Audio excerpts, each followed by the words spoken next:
नमस्कार दोस्तों, स्वागत है आपका genius foundation technical institute of career के चैनल में। आईटीआई का पार्ट अपन ने इससे पहले 6 पढ़ा था, लेकिन लास्ट टाइम पे लाइट चली गई थी तो वो वीडियो का इशू आ गया था, तो पूरा अपलोड नहीं हो पाया था। पार्ट 6 में अपन ने पढ़ा था कुचालक, तो पार्ट 7 में भी कुचालक ही पढ़ेंगे। तो पार्ट 7 में अपन ने अपन ने पढ़ा था कुचालक क्या होते हैं वो पढ़े थे। कुचालक की डाइलेक्ट्रिक स्ट्रेंथ के बारे में अपन ने पढ़ा था, और एक अच्छे कुचालक के गुणधर्म क्या होना चाहिए, उसकी मतलब क्या विशेषता होनी चाहिए कुचालक में। और कुचालकों का अपन ने वर्गीकरण पढ़ा था। वर्गीकरण में अपन ने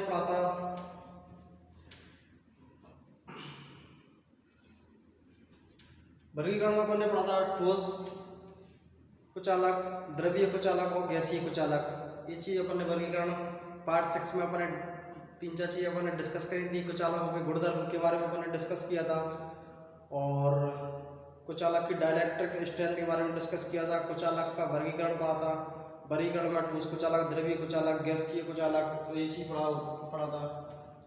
और पार्ट 7 में अपन पढ़ेंगे कि कुचालक कौन कौन से होते हैं। कुचालक अपन ने उसमें मैंने बता दिया था पार्ट 6 में, और उन कुचालकों को अपन व्यवस्थित तरीके से अपन सिस्टम से पढ़ेंगे। तो कुचालक एक तो होती है शुष्क हवा, इसको बोलते हैं इंग्लिश में ड्राई ईयर। ड्राई ईयर को ड्राई मतलब शुष्क हवा, ईयर मतलब हवा, तो ड्राई ईयर यानी शुष्क हवा। तो यह विद्युत का कुचालक है। कैसा है, हवा जो होती है वो विद्युत का कुचालक है, ये तो नॉर्मल सबको पता होगा। एयर जो होती है विद्युत की कुचालक होती है हवा। लेकिन क्या होता है, कुचालक होती है, लेकिन ये हवा क्या होती है, नमी से जो होती है अप्रभावित होती है। नमी से कैसी प्रभावित हो जाती है, नमी से प्रभावित हो जाती है। जैसे कि नमी का मौसम है, बरसात का मौसम है, तो हवा में जो है नमी आ जाती है, मॉइस्चर आ जाता है, तो उसकी जो कुचालकता का गुण होता है वो उस पर इफेक्ट पड़ता है। तो हवा का जो इस्तेमाल, जैसे कि वहाँ पे जो खम्भे वाले जो ओवरहेड लाइन होती है जिसको बोलते हैं स्लोपरी लाइन, तो स्लोपरी लाइन होती है। तो स्लोपरी लाइनों में आपने देखा होगा कि स्लोपरी लाइन मतलब सिर के ऊपर से जाने वाली लाइन, जिसको बोलते हैं ओवरहेड लाइन। तो ओवरहेड लाइनों में जो खम्भे होते हैं, तो खम्भों में दो चालक खम्भा बना हुआ है, तो खम्भे के बीच में वो इस तरीके से त्रिभुज ऐसा, और एक बीच में से रहता है। तो उन दोनों चालकों के बीच में जो हवा क्या हुआ है, कुचालक का एक माध्यम है, दोनों चालकों के बीच में कुचालक का काम करती है। तो नमी से प्रभावित होने के कारण चालकों में क्या करते हैं, दो चालकों के बीच में अपन दूरी रखी जाती है, जिससे कि नमी से हवा में जो कुचालक का गुण जो होता है वो प्रभावित ना हो। तो इसके क्या करते हैं, दोनों चालकों के बीच में अपन नमी वो रखते हैं, डिस्टेंस रखते हैं, थोड़ी दूरी रखते हैं। खम्भे जो होते हैं, तो उनमें जो चालक होते हैं, खम्भे पर जो लाइन आ जाती है, तो उन चालकों के बीच में जो हवा होती है, दो तार है जिससे इस तरीके से खम्भा बना रहता है। इस तरीके से यहाँ से तार जाता है, यहाँ से तार जाता है, इसके बीच में जो रहती है वो हवा होती है, ईयर होती है। तो हवा क्या करती है, कुचालक का माध्यम है, ये कुचालक का माध्यम है। तो ये हवा क्या होती है, जैसे कि कभी बरसात का मौसम आता है, तो बरसात से क्या होती है, हवा में क्या है, मॉइस्चर आ जाती है, नमी आ जाती है, तो इनके बीच में शॉर्ट होने का डर रहता है। तो इसलिए इस बीच में क्या करते हैं, गैप रखा जाता है, बीच में गैप रखा जाता है। तो वो गैप कितना रखा जाता है, इस चीज़ के बारे में अपन जब ओवरहेड लाइन पढ़ेंगे तो उस चीज़ में अपन डिस्कस करेंगे। तो लाइन को नमी से अप्रभावित रखने के लिए प्रत्येक दो चालकों के बीच पर्याप्त दूरी रखी जाती है। फिर और क्या है, तो ओवरहेड लाइनों में धात्विक तारों के मध्य हवा कुचालक का माध्यम है। अगर एग्जाम में क्वेश्चन आ जाए यहाँ से कि ओवरहेड लाइनों में धात्विक चालकों के मध्य कुचालक का कार्य करता है, तो ऑप्शन में आपको हवा आंसर मिलेगा, तो वो करेक्ट आंसर रहेगा। हवा क्या होती है, नमी से प्रभावित हो जाती है, तो इसके लिए क्या करते हैं, दोनों चालकों के बीच में दूरी रखी जाती है। उन चालकों के प्रत्येक चालक के बीच में क्या रखते हैं, दूरी रखी जाती है। तो हवा ये हो गया। अब आता है वल्केनाइट रबर आती है, वल्केनाइट रबर। तो ये क्या करते हैं, ये साधारण जो सिंपल रबर होती है तो सादा रबर में ऊष्मीय प्रक्रिया के द्वारा गंधक और जिंक क्लोराइड जिंक ऑक्साइड मिलाकर वल्केनाइज्ड रबर तैयार की जाती है। कैसे तैयार करते हैं? ऊष्मीय प्रक्रिया द्वारा। एक ऊष्मीय प्रक्रिया विधि किस विधि से पर क्या करते हैं? ऊष्मीय प्रक्रिया के द्वारा क्या करते हैं? गंधक और जिंक ऑक्साइड मिलाकर अपन क्या करते हैं? वल्केनाइज्ड रबर को बनाते हैं। तो यहाँ से एग्जाम के लिए क्वेश्चन बन सकता है कि वल्केनाइज्ड रबर को निम्नलिखित में से किस प्रकार तैयार किया जाता है। तो वल्केनाइज्ड रबर को तैयार करने के लिए क्या करते हैं? ऑप्शन में देगा आपको गंधक अम्ल, बी में देगा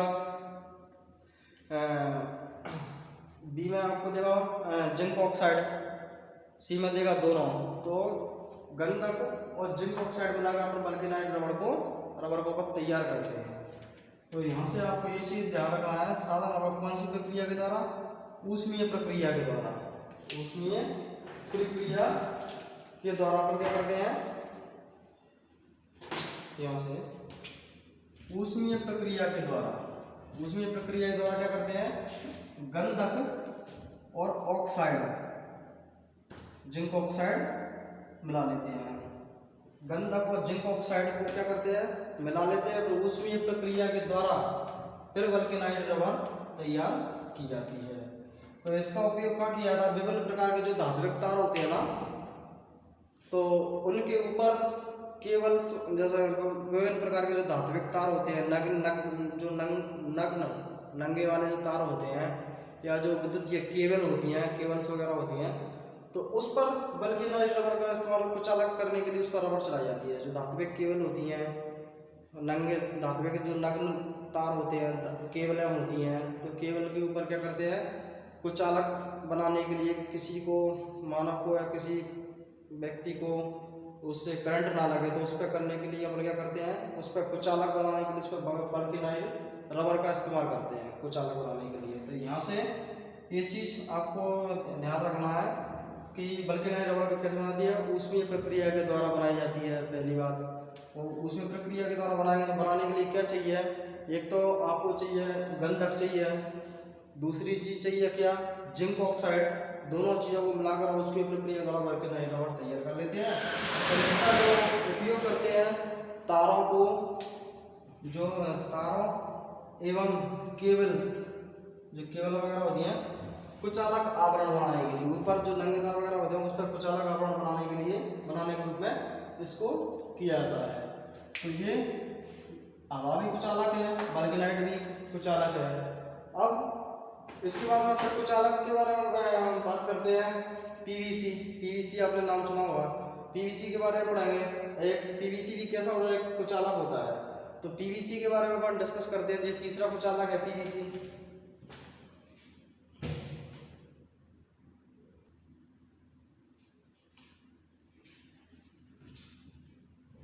तो अब तीसरा कुचालक है अपना पीवीसी।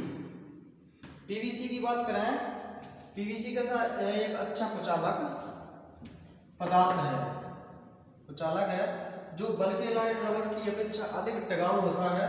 वर्तमान समय में रबर के स्थान पर पॉलीविनाइल क्लोराइड का सबसे ज़्यादा उपयोग किया जाता है। तो पीवीसी क्या है कि जो पीवीसी जो होता है, जो मैंने इससे पहले वल्केनाइज्ड रबर के बारे में बताया था। वल्केनाइज्ड रबर जो ऊष्मीय प्रक्रिया के द्वारा गंधक एवं जिंक ऑक्साइड वगैरह मिला के ऊष्मीय प्रक्रिया द्वारा तैयार किया जाता है। तो उस रबर के स्थान पर अब पीवीसी का इस्तेमाल करते हैं इसमें।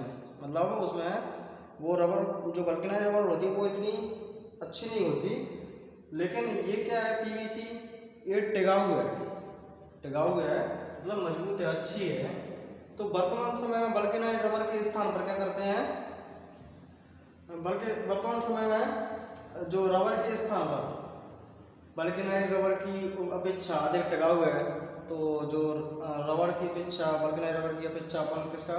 पीवीसी का इस्तेमाल करते हैं। उसके बाद में क्या आता है?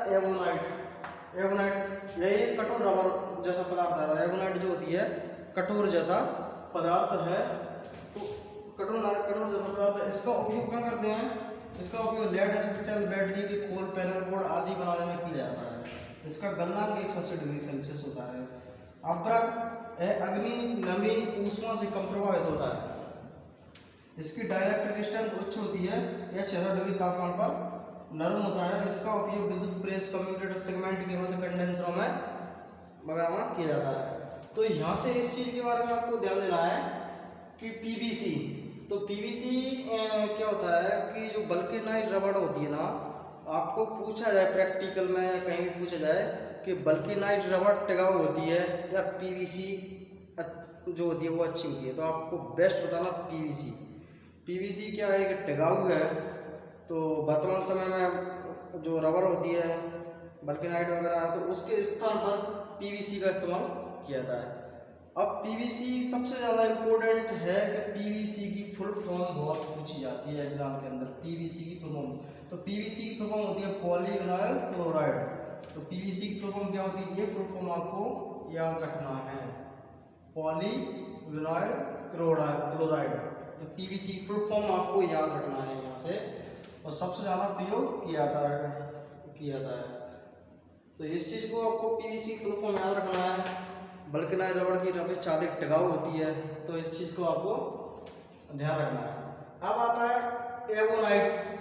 एवोनाइट आपने देखा होगा, आपने देखा है लेकिन आपको ध्यान नहीं आ रहा होगा। एवोनाइट आपने देखा होगा, जो लेड एसिड सेल होता है ना, सीसा संचायक सेल, जिसको इंग्लिश में बोलते हैं लेड एसिड सेल। जो बैटरी होती है, इन्वर्टर की बैटरी होती है, ट्रैक्टर की जो बैटरी होती है, तो बैटरी के जो वो खोल होता है ना, वो काला काला सा, वो बड़ा सा दिखता होगा आपको। इन्वर्टर की जो बैटरी रहती है, वो बाहर का जो खोल होता है वो एवोनाइट का बना होता है। अगर पेपर में आपसे पूछ लिया जाए कि जो बैटरी का जो खोल होता है वो काय का बना होता है, तो आपको ऑप्शन में अगर एवोनाइट दिख जाए तो एवोनाइट ही लगाना, क्योंकि वो जो रबड़ का जो बाहर से आपने देखा होगा, रबड़ का जो बैटरी होती है, ट्रैक्टर की बैटरी होती है, इन्वर्टर की बैटरी होती है, तो रबड़ टाइप की रहती है, कर्री वाली, कठोर। तो वो क्या होती है, एवोनाइट क्या है, कठोर रबड़ है। तो लेड एसिड सेल बैटरी के खोल, पैनल बोर्ड आदि बनाने में किया जाता है। पैनल बोर्ड मतलब जो बड़ी बड़ी फैक्ट्री होती हैं, तो जो बोर्ड वगैरह बनते हैं, पैनल बोर्ड के कवर वगैरह बनाए जाते हैं, तो वहाँ पर किया जाता है। अब बात करते हैं ये कितने पे पिघलने लगती है। जो रबड़ होती है, कठोर रबड़ है, 180 डिग्री टेम्परेचर हो जाएगा तब ये जाके पिघलेगी। और 180 डिग्री टेम्परेचर नॉर्मल सप्लाई जा रही है तो इम्पॉसिबल है। 180 डिग्री से ज़्यादा 20-30-50 डिग्री सेल्सियस हो जाएगा। 100 डिग्री पे तो पानी उबलता है, तो 180 डिग्री ये काफ़ी अच्छा है। एवोनाइट बैटरी के जो खोल वगैरह बनते हैं, बैटरी में इतने करंट वगैरह कम होता है, ज़्यादा फर्क मतलब नहीं है। तो ये बैटरी, तो कैसा है बैटरी एवोनाइट पूछे, अगर क्वेश्चन आए कि एवोनाइट निम्न किस प्रकार की धातु है, मुलायम धातु है, कठोर धातु है, तो आपको कठोर पे लगाना पड़ेगा। और लेड एसिड जो बैटरी के अंदर निम्न किसके खोल बनाए जाते हैं, रबड़ के, वल्केनाइज्ड रबड़ के, या आपको बोल दे पीवीसी के, या बोल दे एवोनाइट के। तो एवोनाइट आपको बेस्ट आंसर आएगा कि एवोनाइट के जो लेड एसिड बैटरी है, जिसको बोलते हैं लेड एसिड बैटरी, मतलब lead acid cell. Lead acid battery बोल दो या लेड एसिड सेल बोल दो, बात एक ही है। लेड एसिड सेल मतलब जो ट्रैक्टर की, इन्वर्टर की जो बैटरी होती है वो लेड एसिड बैटरी होती है।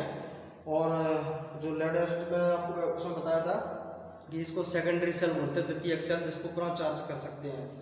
बैटरी की जो खोल्स वगैरह होती है उसमें बनाने, पैनल बोर्ड बनाने में किया जाता है। अब इसका जो गलनांक होता है वो 180 डिग्री सेल्सियस होता है। गलनांक पूछ ले इतने बजे पिघलने लगती है। अब बात आती है अभ्रक। अभ्रक आपने देखा होगा मायका, अभ्रक को क्या बोलते हैं, मायका।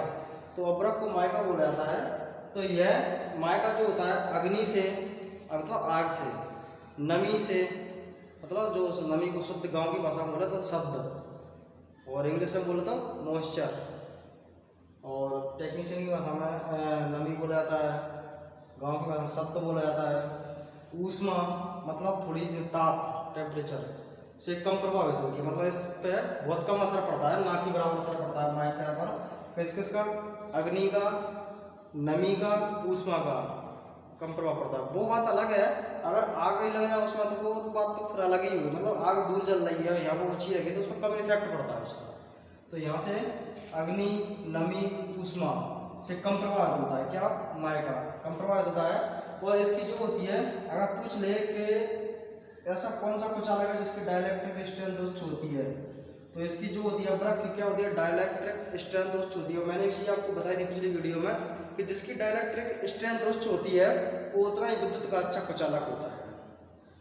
जिसकी डाइलेक्ट्रिक स्ट्रेंथ उच्च होती है, ज़्यादा होती है, वो विद्युत का उतना ही अच्छा कुचालक होता है। डाइलेक्ट्रिक स्ट्रेंथ मतलब कि अलग अलग वोल्टेज पर जो काम करते हैं।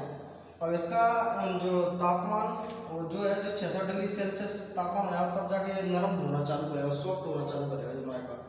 इसका उपयोग बात करें, विद्युत प्रेस जो होती है, लाइट वाले जो आप कपड़ों पर प्रेस करते हैं तो प्रेस के बीच में भरा जाता है। बीच में जो हीटिंग एलिमेंट होता है और जो प्रेस का जो नीचे का तला होता है, तो तले हीटिंग एलिमेंट और तले से ऊपर बीच में भरा जाता है। उसमें कम्यूटेटर सेगमेंट, जनरेटर वगैरह में जो कम्यूटेटर सेगमेंट लगे रहते हैं, तो कभी प्रैक्टिकल करवाऊंगा मैं यहाँ पर कॉलेज में, तो आपको दिखाऊंगा ये जनरेटर का जो सेकेंड ईयर में चैप्टर आएगा डीसी जनरेटर, तो उसमें प्रैक्टिकल में आपको दिखाऊंगा कि कहाँ पे ये माइका का इस्तेमाल किया गया है। तो फिलहाल तो आप इतना याद रखना कि कम्यूटेटर सेगमेंट के बीच में भरने के लिए जो इस्तेमाल किया था वो माइका होता है। पूछ लिया जाए पेपर में कि कम्यूटेटर सेगमेंट के मध्य में आप किस कुचालक पदार्थ का इस्तेमाल करते हैं। ऑप्शन में देगा आपको एवोनाइट, ऑप्शन बी में देगा आपको बल्केनाइट रबड़, सी में देगा बेकेलाइट।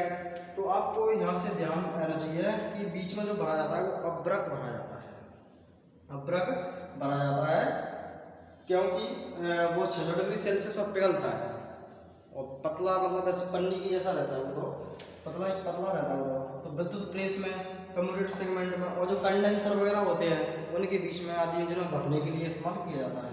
तो ये चीज़ आपको याद होना चाहिए कि माइका का इस्तेमाल कहाँ करना चाहिए। विद्युत प्रेस वगैरह है, इस प्रेस में जो प्रेस की मान लो कि स्प्रिंग वगैरह है प्रेस की और जो तली है, तो इसके बीच में यहाँ पे भरने के लिए, इधर भरने के लिए, क्योंकि उधर नहीं तो अगर बीच में इधर और ऊपर, नीचे और ऊपर नहीं भरेंगे तो क्या करेंगे। ये प्रेस है आपकी, मान लो ये प्रेस है, इस प्रेस के ऊपर ये हत्था लगा हुआ है। मान लो कि अगर इसके बीच में माइका नहीं भरेंगे तो एक बॉडी में करंट आ जाएगा कि नहीं आएगा प्रेस में, तो इसलिए वो कुचालक का काम करता है। और तभी और इस्तेमाल क्यों करते हैं, क्योंकि 66 डिग्री सेल्सियस तापमान है और पतला रहता है, पन्नी की तरह का पतला रहता है, इसलिए 66 डिग्री सेल्सियस पर उसको वो असर नहीं पड़ेगा इतना, क्योंकि प्रेस करते हैं तो कपड़ों पर गर्म ज़्यादा गर्म होती है, लेकिन वो गर्म से अपना और कुचालक दूसरा कुचालक भर देगा तो वो तो पिघल जाएगा तो बॉडी में करंट आ जाएगा। लेकिन माइका क्या है कि टेम्परेचर ज़्यादा झेल जाता है, 66 डिग्री तक का टेम्परेचर झेल जाएगा, तो इसलिए वो बॉडी में करंट नहीं आएगा, इसलिए यहाँ पे और यहाँ पर दोनों जगह उसको माइका को भर जाता है। ऐसी कंप्यूटर का सेगमेंट होता है जो जनरेटर चलता रहता है तो गर्म होता है, बहुत ज़्यादा हीट उत्पन्न करता है, तो उसके बीच में क्या करते हैं, माइका भर देते हैं। कंडेंसर वगैरह होते हैं तो उसके बीच में भी माइका भर देते हैं। तो इसमें क्या आपको पीवीसी फुल फॉर्म याद करना है कि पॉलीगोनल क्लोराइड होती है इसकी फुल फॉर्म। कठोर पूछा है, कठोर कौन सा है, एवोनाइट है, जो बैटरी वगैरह के खोल वगैरह बनाने में इस्तेमाल करते हैं। तो ये आपके 5 अर्धचालक, ये 5 कुचालक ये हो गए, एवोनाइट, अब्रक वगैरह हो गया। अब्रक के बाद अब आता है बेकेलाइट। बेकेलाइट आएगा तो बेकेलाइट के बारे में अपन पढ़ते हैं। बेकेलाइट फिर लेथोराइट पेपर आता है। लेथोराइट पेपर तो जो मोटर वगैरह भरते हैं तो मोटर के और जो स्लॉट के बीच में जो मोटर वगैरह होती है, यहाँ से मैं आपको दिखा रहा हूँ,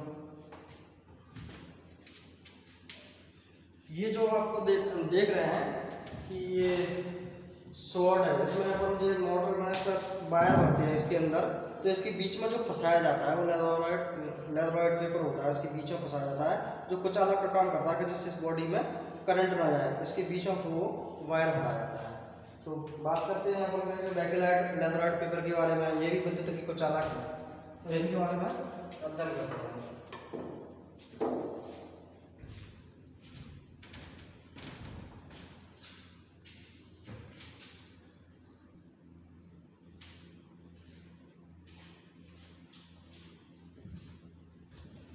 अब बात करते हैं बेकेलाइट के बारे में। अगला कुचालक अपना बेकेलाइट है। बेकेलाइट क्या है, यह विद्युत का एक कुचालक होता है।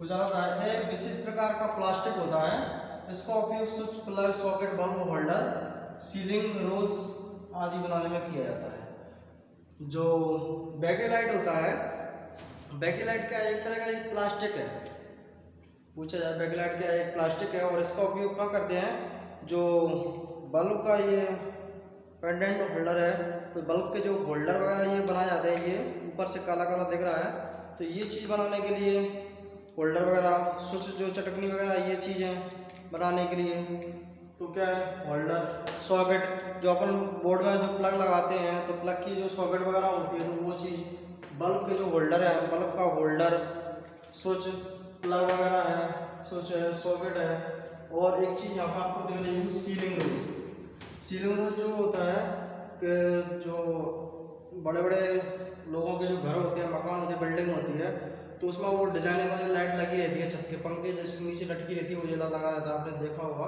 किसी के घर में जाके देखना, तो जो लगा रहता है वो छत से नीचे उजाला देने के लिए झूमर टाइप का लगा रहता है।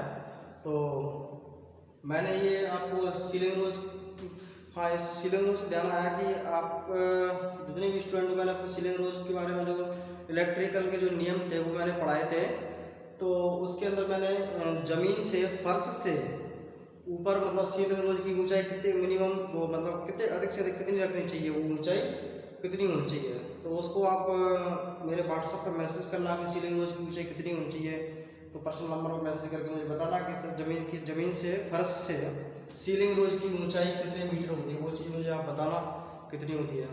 आपने याद किया हो तो आप बता देंगे। तो यहाँ से बैकलाइट का अगर पूछा जाए बैकलाइट का निम्नलिखित में किसमें उपयोग किया जाता है, ऑप्शन है बल्ब होल्डर वगैरह है, तो सभी में इसका इनका प्लग है, बल्ब होल्डर सॉकेट आदि में बनाने में इसका इस्तेमाल करते हैं। अब बात आती है लेदरॉइड पेपर।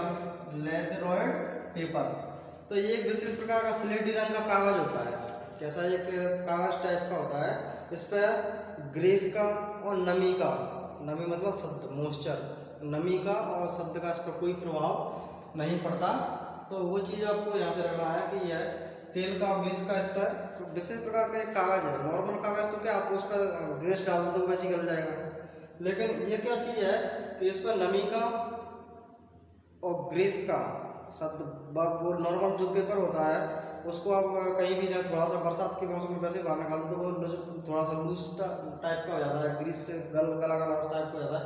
लेकिन ये क्या ऐसा है कि स्लेटी रंग का पूछा है कि लेदरॉइड जो होता है वो कैसे रंग का होता है, तो लेदरॉइड जो होता है वो सफ़ेद रंग, वो स्लेटी रंग का होता है और नमीरोधी कागज है, मतलब इस पर नमी का कोई प्रभाव नहीं पड़ता, तेल ग्रीस इससे इस पर कोई असर नहीं पड़ता, इसका कोई प्रभाव नहीं पड़ता। अब इसका उपयोग बात करें तो विद्युतीय मशीनों की बाइंडिंग में है। विद्युतीय मशीन कैसी, जैसे अपनी मोटर हुई, चाहे वो अपनी 3 फेज इंडक्शन मोटर हो, चाहे सिंगल फेज इंडक्शन मोटर हो, कुएं वाली मोटर हो, या सीलिंग फैन छत के पंखे वाली मोटर हो, या कूलर की मोटर हो, एक्सवाइज कोई सी मोटर हो, तो मोटर के आपने देखा होगा जो मोटर भरते हैं तो ये स्लॉट होते हैं, ये वाले यहाँ पर ये जो स्लॉट दिख रहे हैं आपको ये, तो इसके बीच में क्या होता है, लेदरॉइड पेपर फंसाया जाता है, उस वो कह रहा है ना यहाँ पर आपको देखो क्वेश्चन में कह रहा है कि विद्युतीय मशीन हो, जब विद्युत की मशीन हुई बाइंडिंग में कॉइल एवं आर्मेचर के बीच में, जो पूरी जो इसके बीच में जो कॉइल भरी जाएगी, इसके अंदर जो कॉइल भरी जाएगी, तो कॉइल एवं जो स्लॉटों के बीच में क्या पहले पेपर फंसा देंगे जिससे कि बॉडी में करंट आए, फिर इसको तार को पर इसके अंदर फंसाएंगे, तो इससे क्या उसमें बॉडी के अंदर करंट ना आए, तो इसका इस्तेमाल यहाँ पर किया था कॉइल एवं आर्मेचर के स्लॉटों की, मतलब इसका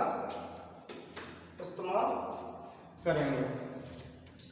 तो ये चीज़ आपके दिमाग में आपको सेट करके रखना है, इम्पोर्टेंट एग्जाम क्वेश्चन बन जाता है कि मशीनों की बाइंडिंग और कॉइल जो होती है आर्मेचर के बीच में क्या लगाया जाता है। ऑप्शन में आपको देगा लेदरॉइड पेपर या सादा पेपर या फिर कुछ और डाल लेगा, तो आपको ध्यान इस चीज़ का बनाना चाहिए कि लेदरॉइड पेपर को डाला जाएगा उसके अंदर।